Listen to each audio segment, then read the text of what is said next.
నిర్వహించి విద్యుత్ శాఖకు అమ్మే విధంగా ఈరోజు ఒప్పందాలు చేసినాం. మా ఆడబిడ్డలు ఇందులో చాలా మంది చదువుకున్న వాళ్ళు ఉన్నారు, పీజీలు పిహెచ్డి చేసిన వాళ్ళు సంఘాలలో సభ్యులు ఉన్నారు. నేను అడుగుతున్నా, ఈరోజు మా ఆడబిడ్డలు, మా చదువుకున్న వాళ్ళు, మా సోదరి మనులను ఆనాడు సోలార్ విద్యుత్ ఉత్పత్తి అంటే అదానీ అంబానీ కార్పొరేట్ కంపెనీలు చేసే వ్యాపారంగా చర్చ జరిగింది.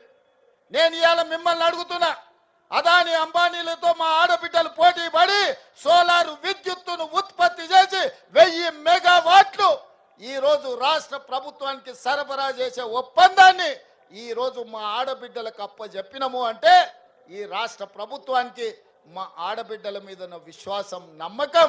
ఇది ఈరోజు మా ఆడబిడ్డలు అదానీ అంబానీలోనే వ్యాపారంలో పోటీ పడగలరని మన ప్రభుత్వం విశ్వసించింది.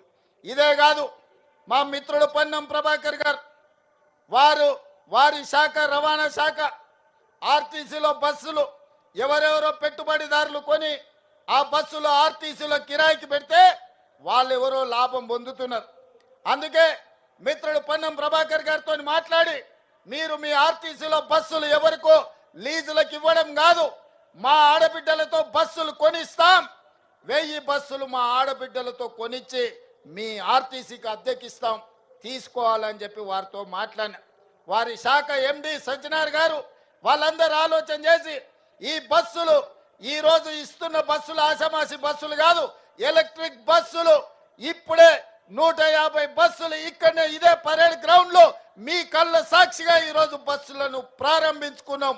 రాబోయే రోజుల్లో 1000 ఎలక్ట్రిక్ బస్సులకు యజమానులు ఇవాళ మా ఆడబిడ్డలు కాబోతున్నారు.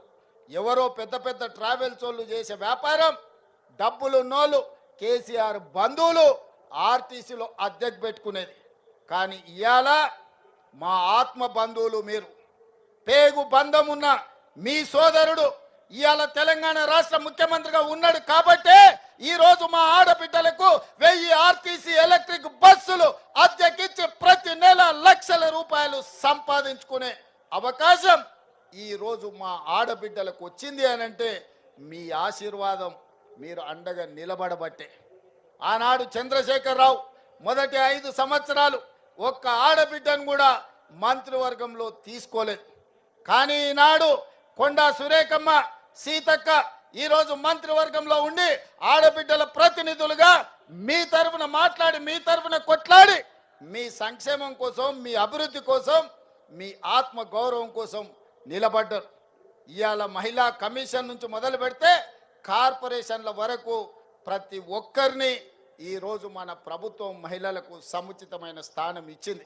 ఇదే కాదు, ఇవాళ నేను గుర్తు చేయదలుచుకున్నా, మా మేయర్ గారు ఉన్నారు వేదిక మీద, మా డిప్యూటీ మేయర్ గారు ఉన్నారు, మా ఆడబిడ్డలు ఎంపీపీలు, జడ్పీటీసీలు, జిల్లా పరిషత్ చైర్పర్సన్స్, సర్పంచులుగా ఉన్నోళ్ళు ఉన్నారు.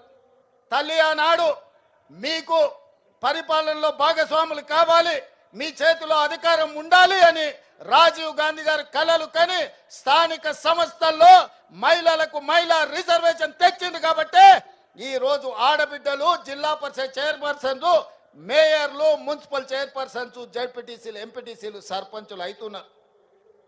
ఈ అభివృద్ధిని, మీ పనితనాన్ని చూసి శ్రీమతి సోనియా గాంధీ గారు చట్ట సభలలో ఎమ్మెల్యేలుగా, ఎంపీలుగా, ఎమ్మెల్సీలుగా ఆడబిడ్డలు రాణించాలని రాజ్యసభలో మహిళా రిజర్వేషన్ పాసు చేసి ఇవాళ మహిళలకు చట్ట సభలలో రిజర్వేషన్లు కాంగ్రెస్ పార్టీ సోనియా గాంధీ గారు కల్పించారు.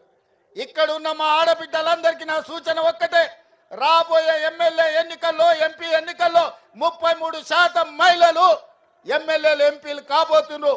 మీలో నైపుణ్యం ఉండి నాయకత్వ లక్షణాలు ఉన్న ఆడబిడ్డలకు టికెట్లు ఇచ్చి మిమ్మల్ని ఎమ్మెల్యేలుగా గెలిపించుకునే బాధ్యత, ఎంపీలుగా గెలిపించుకునే బాధ్యత మీ సోదరుడిగా, మీ అన్నగా నేను తీసుకుంటా అని చెప్పి మా ఆడబిడ్డలకు మాట ఇస్తున్నా. మీరు నాయకత్వ లక్షణాలను పెంపొందించుకోండి, సమాజానికి సేవ చేయాలని ఆలోచన, పట్టుదలతో ముందుకు రాండి అని చెప్పి ఈరోజు మా ఆడబిడ్డలకు చెప్పదలుచుకున్నా. అందుకే ఇవాళ మీరు ఆలోచన చేయండి. ఆనాడు ఇందిరమ్మ, ఆ తర్వాత ప్రతిభా పాటిల్, ఆ తర్వాత మీరా కుమార్, ఈనాటి వరకు మహిళలకు తెలంగాణ రాష్ట్రం ఇచ్చిన సోనియమ్మ ఆశీర్వాదంతో ఈనాడు ప్రియాంక గాంధీ గారు కూడా చట్టసభలలో ఉన్నారు. మహిళలకు అండగా నిలబడ్డది ఇందిరమ్మ రాజ్యం కాదా? మీరు ఒక్కసారి ఆలోచన చేయండి. అందుకే ఈరోజు ఇందిరమ్మ రాజ్యంలో ఆడబిడ్డల సంక్షేమం, ఆడబిడ్డల అభివృద్ధి ప్రధాన ఎజెండాగా పెట్టుకొని మేము ముందుకు వెళ్తున్నాం. మా మిత్రుడు బట్టి విక్రమార్క గారు చెప్పినట్టు మొదటి సంవత్సరంలోనే 21,000 కోట్ల రూపాయల బ్యాంకు జీరో వడ్డీ రుణాలను మీకు ఇచ్చి మళ్ళీ మీరు ఆత్మగౌరవంతో తలెత్తుకునే విధంగా ఈనాడు కార్యక్రమాలు తీసుకున్నాం. మొన్న సివిల్ సప్లైస్ కార్పొరేషన్ రివ్యూ చేసినాం, అగ్రికల్చర్ డిపార్ట్మెంట్ రివ్యూ చేసినాం. పెద్దలు ఉత్తమ్ కుమార్ రెడ్డి గారు, తుమ్మల నాగేశ్వరరావు గారితో పంట పండించిన పంట ఐకేపీ కేంద్రాలు కొంటున్నాయి. కొన్న వడ్లు మిల్లులకు వెళ్తున్నాయి. మిల్లులో కొన్ని పంది కొక్కులు ఆ వడ్లను మొత్తం మెక్కుతుండ్రు. కట్టవాయ అంటే కట్టరు, పట్టుకోవాయ అంటే దొరకరు. అందుకే ఈ దొంగలను నమ్మదలుచుకోలే. ఈ దొంగలకు గుణపాఠం చెప్పాలి. ఈ ఎలకలకు పందికొక్కులకు మందు పెట్టాలి అంటే రాబోయే రోజుల్లో ప్రతి మండలంలో మా మహిళా సంఘాలకు రైస్ మిల్లులు పెట్టించే బాధ్యత మా ప్రభుత్వం తీసుకుంటది. మీ సోదరుడు రేవంత్ రెడ్డి తీసుకుంటాడు, మీ రేవంత్ అన్న తీసుకుంటాడు. రైస్ మిల్లులే కాదు, గోడౌన్లు కూడా కట్టించి ఐకేపీ కేంద్రాలలో మీరు కొనుగోలు చేసిన వడ్లను మీ గోడౌన్లలో నిల్వ ఉంచి ఆ వడ్లనే మీరు మిల్లింగ్ చేసి బియ్యం రాష్ట్ర ప్రభుత్వానికి, ఫుడ్ కార్పొరేషన్ ఆఫ్ ఇండియాకి సరఫరా చేసే విధంగా చర్యలు తీసుకోవాలని ఉత్తమ్ కుమార్ రెడ్డి గారితో మాట్లాడినా. ఈ మహిళా దినోత్సవ సందర్భంగా మా ఆడబిడ్డలకు నేను ఒక మాట ఇస్తున్నా. రాబోయే రోజుల్లో మీరు చూసుకోండి, ప్రభుత్వమే స్థలం ఇస్తుంది, ప్రభుత్వమే లోన్లు ఇప్పిస్తుంది. మీరే గోడౌన్లు కట్టండి, మీరే రైస్ మిల్లులు పెట్టండి. మీకు అండగా నిలబడతాం, మిమ్మల్ని వ్యాపారస్తులుగా నిలబెడతాం. మీ కాళ్ళ మీద మీరు